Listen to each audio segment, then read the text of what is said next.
Ayan guys, nasa Patungan extension kami Sapang. Ayan, papunta doon Sapang. 1 kilometer to Cavite.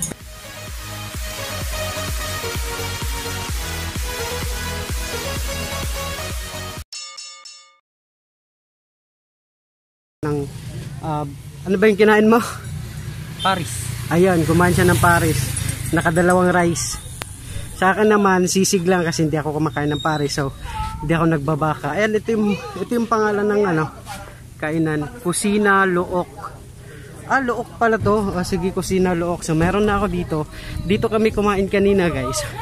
Sarap na mga pagkain nila. Meron sila, may mga option kayo dito. May afritada, may nilagang baka, menudo. Ayan, ito pa. Ayan, meron silang mga menu na made to order daw. So, pwede kayong kumain dito. Lagpasan nyo lang konti. Dito lang siya. Ayan. Tapos, meron din siya, may magandang view din doon. Doon kami actually, kami doon kanina. Dumang kami doon. So, napadaan na kami dito kasi may kainan. Kaya, nagutom kami. Dito kami nabusog. Yung kasama ko nakadalawang rice. Ayan, mababait pa yung mga staff dito. Tingnan mo. Hindi pala self-service dito kanina kasi nagsi-self-service kami. Nasanay kami dyan sa Manila. Pero dito, sila talaga yung nagsi-serve. Ayan. Mga magaganda. Ayan, may maganda tayong. Yan yung nagsi-serve kanina. So, tingnan mo, naka-uniform pa sila, di ba? Pulang-pula, pati yung design nila. Para kami nasa kasalan. Pero promise, masarap yung pagkain nila. Tinikman namin kanina pati yung. Tsaka hindi lang yan yung view dito. So makikita nyo, meron dito. Ayan. Ayan. So pwede kayong umakyat dyan. Nakikita nyo yan. Ayan. Pwede kayong umakyat dyan. Meron silang, pwede ka magpa-picture dyan. So libre lang naman. Pagkain lang yung babayaran mo dito. Meron din sila sa baba. So pwede rin daw bumaba dito. Meron, ayun, dagat na yun.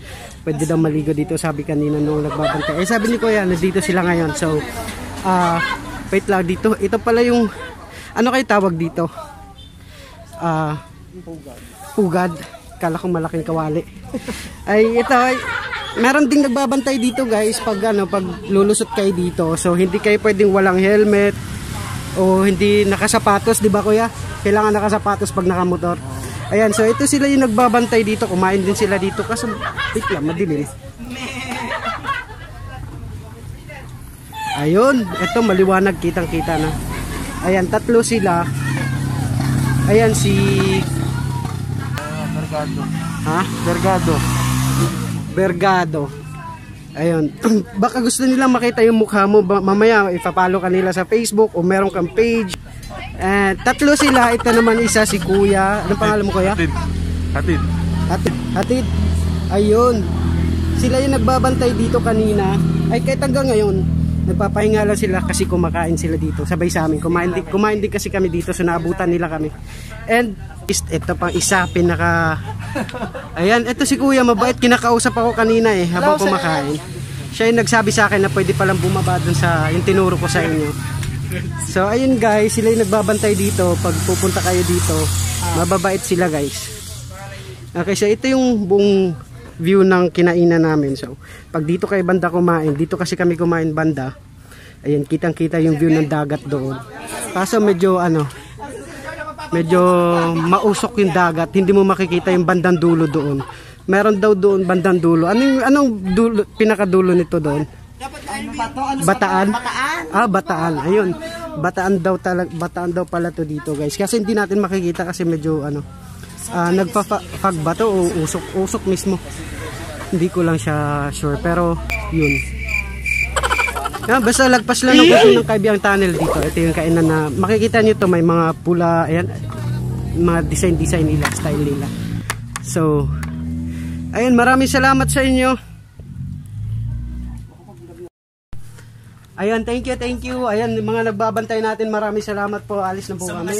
Kasi pupunta pa ata kami doon sa tawid, sa kabila. So, maraming salamat sa mga staff na nag-asikaso sa amin dito. And Kusina Look. Ayun, Kusina Look yung pangalan ng kainan dito guys. Basta lagpas lang punti ng Kaibiyang Tunnel.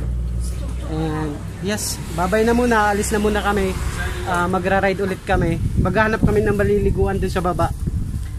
Ayan, salamat sa inyo. And thank you.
guys, tatawid kami doon.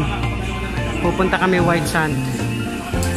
Pwede naman daw maligo dito, mas mura dito. Ano lang, 50 lang yung entrance dito. Kaso mabato. Kaya ginawa namin, sinulit namin, pupunta na lang kami.